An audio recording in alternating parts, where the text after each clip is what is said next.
So we're live. Hey, it's Matt from Walx Preston, and welcome to this live session. I have as my guest today Colin from Walx Derwent and Dales. Hi, Colin. Hi, Matt. Good to see you and good to have this conversation. Looking forward to it. Smashing. So first and foremost, for everyone who's viewing this live or even on playback, it clearly looks like you're sat in a car. So just tell us a little bit about that. I am sat in the car. I'm up on an 18-day break. We've got a motorhome, so as soon as we were allowed to get away on Monday, we were packed up and away. So we're up in the Yorkshire moors at the moment above, and I'm sitting on a hill above Rosedale, which is just north of Pickering. Down in Rosedale in the valley, no signal. Up on the top of the hill, plenty 4G. So that's why I'm sitting up here and have to be in the car. Excellent. So thank you for making the effort to get right up on top of the hill. Maybe you could just spin your camera around and show everyone the blue sky and the view that you got. All right. Okay. I'll give that a go. Let's see. There you go. Do you see the blue sky, white clouds, and then all the way down the valley? So we're quite high up. Yeah, that looks awesome. There you go. So yeah, we've been out walking today. So 5 miles, but it was quite hilly. Let's say more hilly than what we've been doing recently. So it was good fun. Good fun. Smashing. So I'll just interject. We've got Ron Green on. He said hi, and one of our local Preston walkers, Jill Finn, she said, "Wow, what a view!" So I think there's a few people watching who are jealous of where you're sitting right now. All right, excellent. Their turn will come. Of course it will, yes. So, Colin, you walk with Walx Derwent and Dales, so you're in Sam's group. So tell me a little bit about when you got started and what you do down in Derbyshire. Okay, so I'm going to start a little bit earlier than that. So around about the mid 2005, something like that, 2006, I started getting involved in triathlon, and then carried on with triathlon for about 10 years, starting at sort of the easy distances, the sprint distance, and then over a period of about 7-8 years worked up until the sort of iconic Ironman distance. Wow. But so I love swimming and I really love cycling, but running has always been a bit of a challenge. Although in the Ironman, I managed to finish off with a marathon in 4 hours, 20 minutes or something like that. So I was just blown away. But after that, I decided I don't want to run. So I thought I could swim, I could cycle, and then, well, maybe I could Nordic walk fast. So searching the internet, I found Sam Armstrong and joined her group, and got trained up to do some Nordic walking. Then started helping her with some walk leading roles, and then got introduced to speed hiking. There's a lady that lives up in the Lake District, Nikki. I'm trying to remember the last Sprosson, name. Yeah, what's her last name? Sprosson, is it? Sprosson, yeah. Sprosson. She is awesome and teaching you on speed hiking. So as soon as I got into speed hiking, I thought, wow, this is it, because it mixes up really fast walking, up hills, down hills, a little bit of running, and when you feel like it and you're in the mood, teaching you how to deal with different surfaces, uneven ground, and all that sort of thing. So since then, I've been absolutely hooked and now run a speed hiking class as part of Sam Armstrong's group every week, and really thoroughly enjoy it. It's been good fun. But I think that what triathlon taught me was, even doing the short distances, the sprint, the importance of endurance activities and how to train for endurance events. And you learn a lot by mistakes, but if I can pass on some learnings from my journey, I hope it can help others that are looking to do this 16-mile walk or indeed the 27-mile walk, of a sort of progressive training plan to get you ready to really enjoy those type of events. Sure. Yeah. Well, maybe not everyone knows what an Ironman is. So just tell us the gravity of the Ironman in terms of distance. Well, it's pretty bloody bonkers, to be honest with you. First of all, you swim, and the swim is 2.4 miles. Wow. So I did mine in Copenhagen, so it was really lovely, beautiful.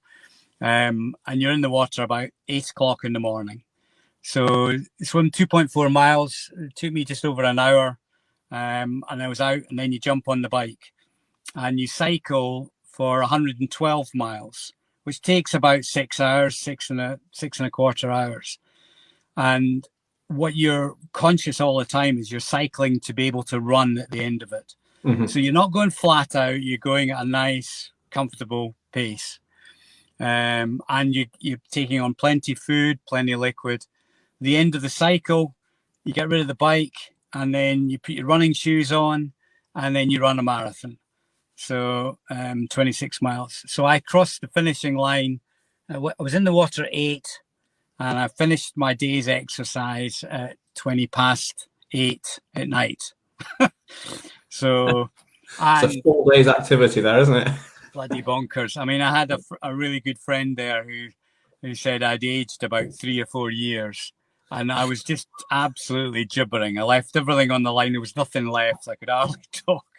But to give you an idea, the training, I'd trained for 7 or 8 years fairly consistently, but the year before the triathlon, I was training 15 to 20 hours a week to get myself into the condition. And I did it at, how old was I? 58, going on 59 when I did that. So it just goes to show it doesn't matter how old you are, you can do these things, providing you train effectively and over a period of time for it. Yeah, absolutely. Okay. Big believer in that. And yeah, that's great to hear that, you've done such an impressive challenge, but also at a later stage you see a lot of people doing those events in the 20s and 30s, and you think, well, they can do it in the 20s and 30s, but if you're doing it in your 50s, that's a different matter. That's well done to you for doing that. Yeah, and the good thing about triathlon is you compete in the age groups, 5-year age groups. So you're really keen. If someone goes past you on the bike or running, you look at them and you think, oh, he's much younger than me. I'm not competing against him. Or if an old boy goes by, you go, flipping heck, how's he doing that? So you chase after him. But it's a great sport. So we'll just pause at that point. I think it's worth maybe really reinforcing to everyone watching that we're not doing anything on the 16 mile or the 27 mile that's anything near as intense or demanding or bonkers as the Ironman, are we? No, we're not. And I think I'm really impressed with the plan that you've put together for the really long distance, the 27 mile. It's very comprehensive, and it will get people in the right condition. And I've got a plan myself, and I was curious to know whether you'd put a plan together as well for the 16 mile. But I'm confident that, over 15 weeks of training, if you're doing the 16 miles, people will come out of that really confident that they can get through the day. And the most important thing to me is that you really, really enjoy it. It shouldn't be painful. It should be, this is my day. I'm ready for it, and I'm going to smash it. And as you cross over the line, the feeling of exhilaration and happiness is second to none. Absolutely second to none. So yeah, I think we'll kind of get onto this in today's conversation. But in terms of you having mentioned the 20 weeks of topics that we'll start to cover, both me and you and some of the other coaches nationally. Yeah. What's really important for anyone doing any kind of distance or challenge, sort of putting their own self on the line to kind of extend the comfort zones, is really having the vision of what it will look like at the finish line. And really it should be, the vision should be that you come over the line with your hands up and you're smiling, and even though it's been a challenge and you might be hurting a little bit in your legs or wherever else, that you appreciate that you put in the time and the effort to do all of the work. And it's not just about the miles of the activity, it is the hydration and the nutrition and the mental work and, you know, all those different things. So we'll be kind of digging into some of those topics throughout the 20 weeks to give people more information, support, advice and guidance from a lived experience perspective, and also from a, you know, a technical training plan perspective. Yeah, it's really quite good. You know, looking at the list, we've got about 20 topics and covering them off one each week. It progressively develops as your training develops, so that it's appropriate to talk about a subject at that point in the training schedule. Mm-hmm. So, you know, as an example, we'll be talking about finding an optimal walking pace, for example, but it's quite far down the training. We might have done 15, 16 weeks of training. So you'll have a real sense from the experience of the walking that you've done up to that point, what your optimal rate is. Mm-hmm, mm-hmm. So, you know, I'm looking forward to having these odd conversations, and I'm sure all the other coaches are as well, because it is about encouraging and, you know, demystifying the sort of fear that might be there, that whether you can do it or not, you can, and just giving you that extra confidence, isn't it? Yeah, absolutely. It is really key, that confidence issue. And a lot of people look from the outside into whatever's going on, whether it's, you know, the likes of triathlon or Ironman or the 27 miler, when they might be doing a regular walk, the weekly walks that are typically an hour long. So you might cover 3 to 5 miles.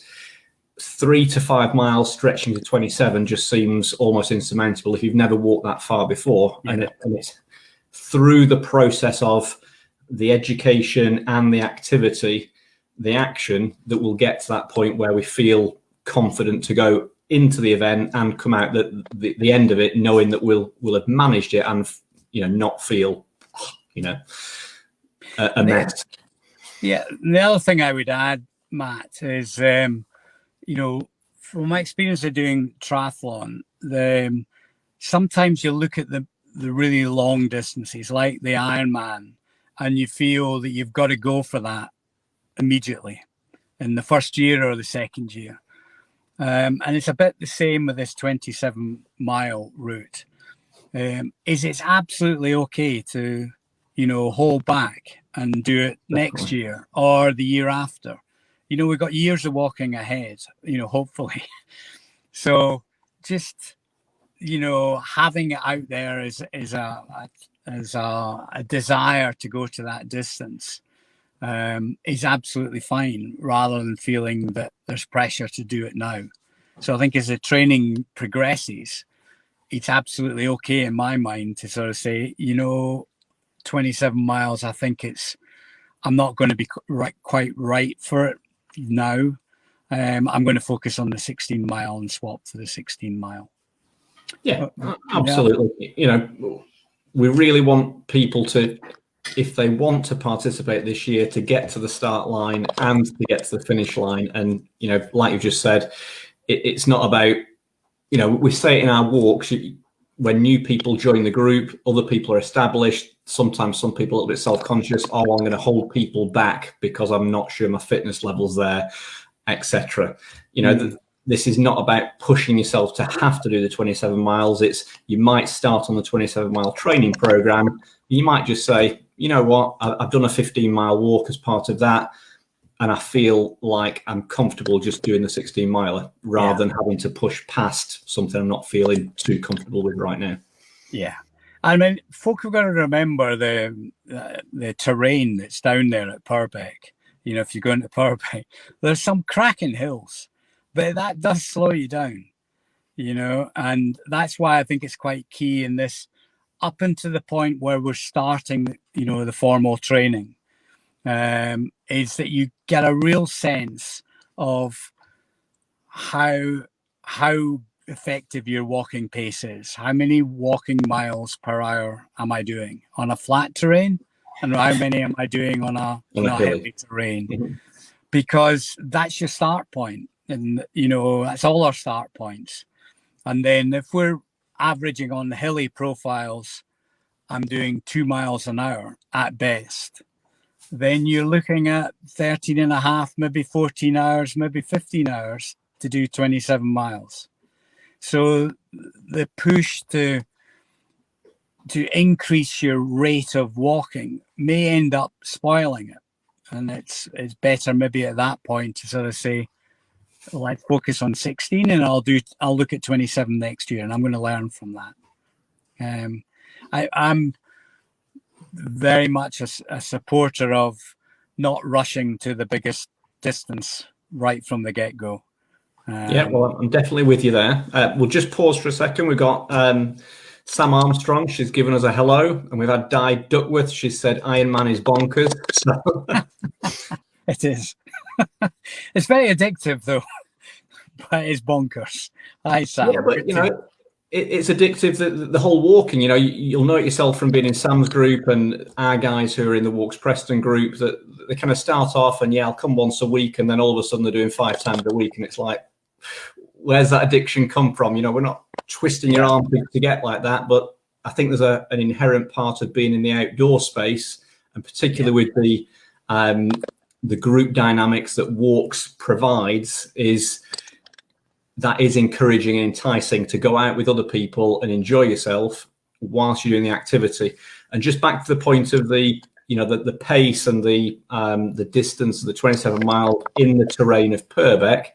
There are some long and challenging hills, but at the top of them, particularly the first quarter, you're right on top of the cliff edge, and you are looking right out to sea. And there are some magnificent views that kind of bring back for me memories of, it gets, I get tingles up my spine looking at, thinking about that. So that there's all aspects of the experience involved, and it's okay to go up the hill and stop part way and have a breather and get to the top and have a breather. And the terrain, will look at this more in detail as the weeks progress. It's not all uphill in Purbeck. There's uphills and downhills, and then there's quite a long section or a couple of long sections of high up but on the flat. So that takes away the need to be thinking, oh my God, it's only going to be up and downhill. No, scenery is amazing, and you're right. Once you get to the top, you're so rewarded by what you see. It's an amazing place. It really is. But just to that, it's not just about the training program and the event itself. Not just about having to be there. I'll just put it in now, and we'll put it in the comments to the live stream once it's uploaded to Facebook. The website, the URL is www.nordicwalking.events. And then if you go to that website, that's where you get all the information about the challenge event, the 16 miler, 27 miler, and the virtual walk. So people across the country can be participating alone or with dedicated groups like Walx Preston or Walx Derwent and Dales, and training with Colin or training with Matt or whatever else it might be, but not actually on the day going to Purbeck and doing the event in Purbeck in Dorset. That there is that opportunity, and at least be locally in Preston, I'll try and create a route that is at least in some way having some hills, ups and downs to kind of make it similar. It will never be the same, but we'll try and support people on that virtual level to get the training, do an event, get a medal, but they don't have to think, I can't participate because I can't make it down to Dorset. Yeah, it's a great point. It's a great point. I mean, we're doing the same in Derbyshire and Derwent and Dales, and indeed, some people may already have in mind a 16-mile route that's local to them, that they know there's a nice mix of hills and flats, and that's really great. They can plan on the basis that that's the route that they're going to do. Mm-hmm. Alternatively, there will be an organised 16-mile. And I'm sure most of the areas around the country will be putting together some options for those that are unable to or can't give up the time to get down to Purbeck, but still want to participate in the event. Yeah. And like we spoke about before, we're going to continue each week coming together on this live, or we might pre-record some sessions and put them out each week to talk about different points to do with the training and getting the confidence and the fitness and the strength and the ability to kind of participate and progress.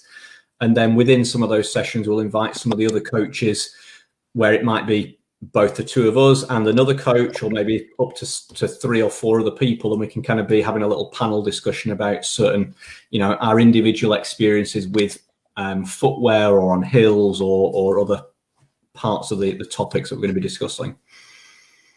Yeah, definitely. I think at the moment it's worth, Matt, sharing with people when does training start?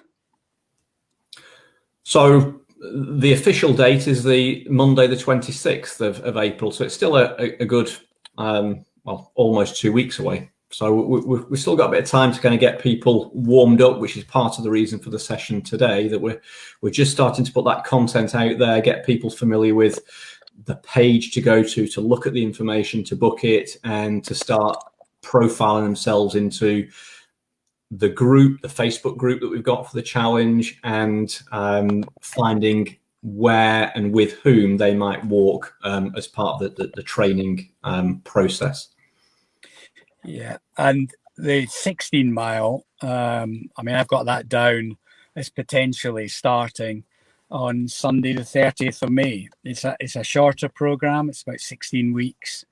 But one of the things that's been going through my mind is, people will be wanting to start training now, start walking now. And what should they be focusing on in this sort of between now and the formal date when training really kicks off? You got thoughts to share on that, Matt?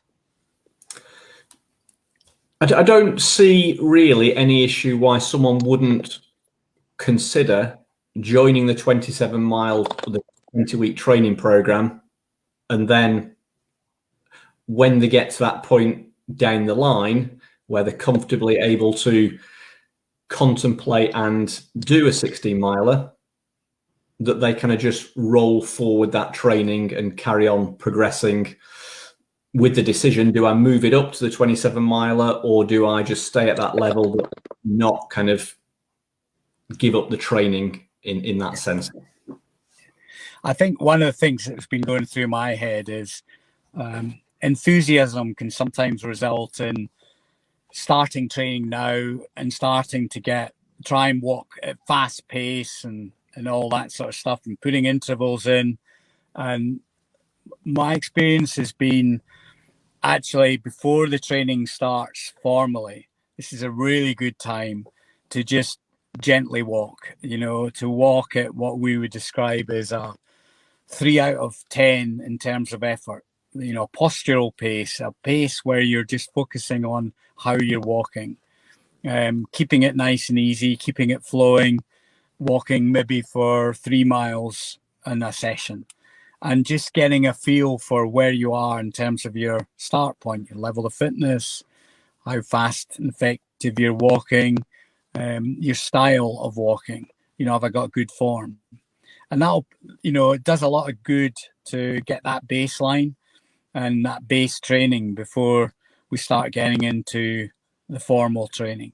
Because when you look at the formal training plan, you're then making a commitment of up to 5 days a week training with 2 days rest. So this period up until the end of April is a good opportunity to just slowly build up 3 days a week, 4 days, doing little short sessions before we start on the actual activities. Very good and valid advice. And again, I'm sure down at Derwent and Dales, like at Preston, we have a number of sessions, both virtually and in-person walking sessions each week. And it's about thinking, what's my availability? How do I fit them in? Not everyone will have the time based on family commitments, work commitments, business commitments, whatever else it might be, to attend every session on a 5-day training program at the times that we put them on.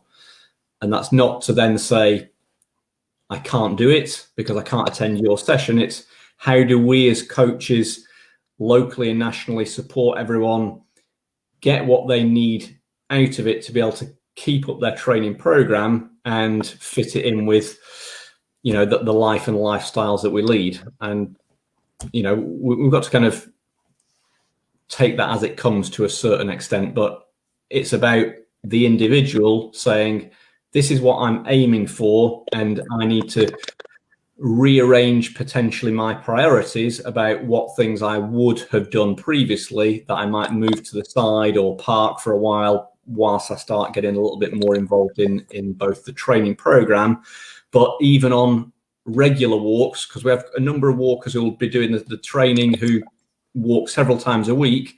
Maybe the walk there'll be a little bit more intention and focus put on, like you say, rather than walking and having a chit chat with someone else, it's saying, I'll be with the group, but I just want to need to spend 5, 10 minutes, 20 minutes by myself, just getting myself familiar with my own postural pace, with my technique, how I feel. Do I need to ask any questions from the coach? Do I think I need to tweak anything? And asking for that feedback and kind of focusing a little bit of time on yourself within group walks. Yeah, no, spot on. Okay, good. Was there anything else? You had a couple of things on your sheet of paper. We've covered quite a lot. We've done 26 minutes already, so we've got 8 people on the live still, and we had another Leslie Frierson, one of our local walkers. She'd commented she's not done the local walk to us. We've got a 21-mile Guild Wheel route local to Preston. It's relatively flat, but it's a good. I used the Guild Wheel when I did the 27-miler in Purbeck. I use it as one of my training walks because it's a dedicated route that you can kind of box off, tick off on your journey towards getting to be prepared for 27 miles. Yeah, there's one other thought that it's quite a good idea to maintain a diary and to just sort of write down, you know, if you're going for a walk, logging down, how did you feel during that walk? Was that easy? Mm-hmm. Was it straightforward? Where did I walk? What was it? What was the total elevation that I walked? You know, if you've got that information from using OS Maps or app or some other app. You know, did you have to stop on the hills? You know, if you did a hill, yeah, I stopped 3 times to go up. And how high was that hill? You know, writing that sort of information down. How was your heart rate? Was it really going fast, or was it okay? Because as the training progresses, you can go back and read these things and just get that smile, because you will be better, you know, than where you've started from. And did I really stop 3 times on that hill? The last time I did it, I went straight to the top. So it becomes a motivator, and, you know, helps inspire that you're getting a lot out of the training, you know, as it progresses over the weeks.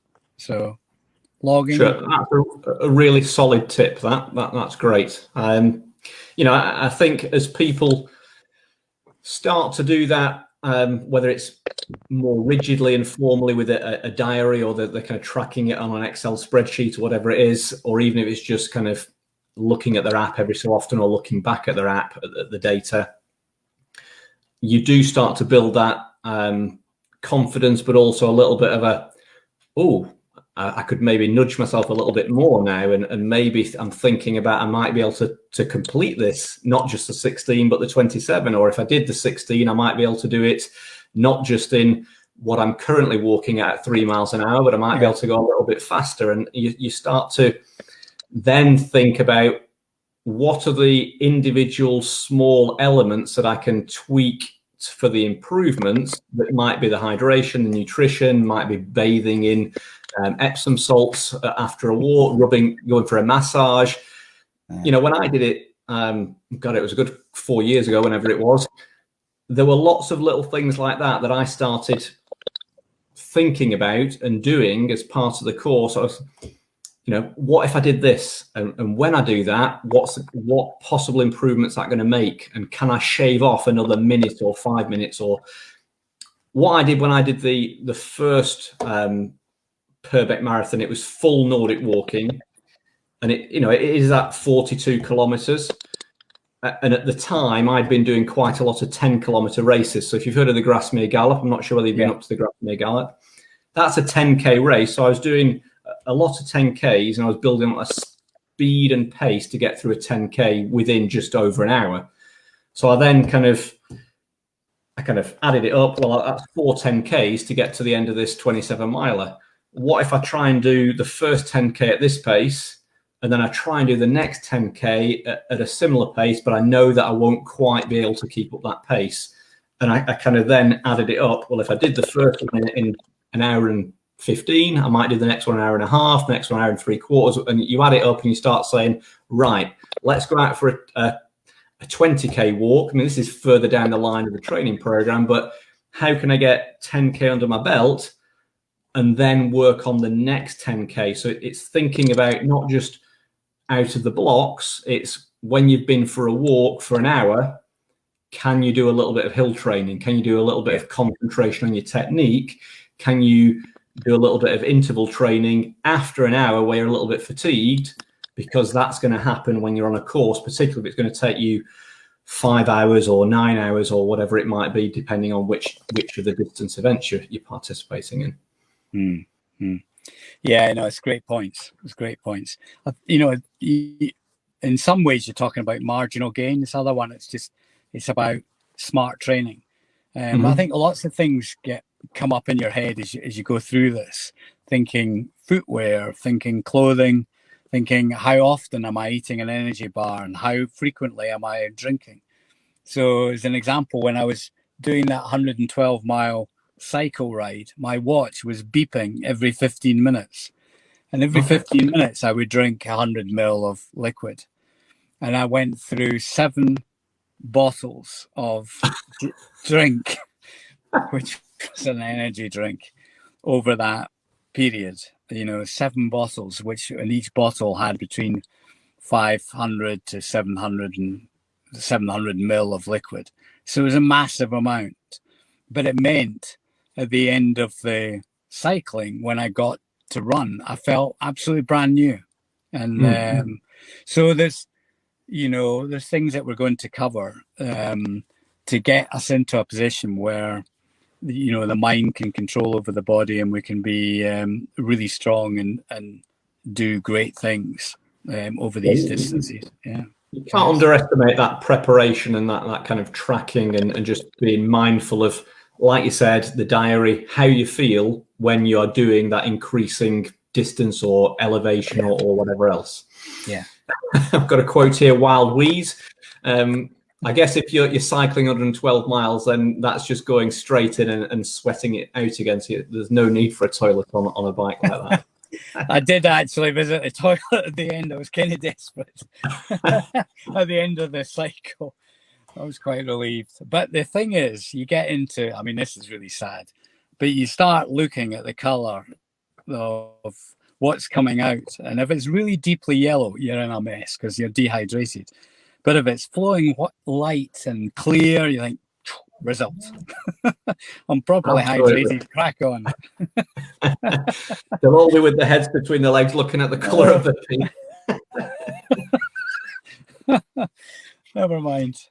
They'll be doing it. Brilliant, Colin. Thank you for sharing. Well, we're up to 35 minutes now. So without any preparation, any planning, that's gone really well. I think we've provided a lot of introductory content and guidance, and we'll continue to do these sessions. We'll start building them up every week, and we can invite in other coaches to kind of make it a little bit more flavoursome, seeing different faces, hearing different personal experiences. And we'll encourage people who are watching to start sending in their questions or even their tips or their thoughts on where they are and anything like that. So we've just had Michelle, great session info. So thank you very much, everyone. We've still got 10 people live.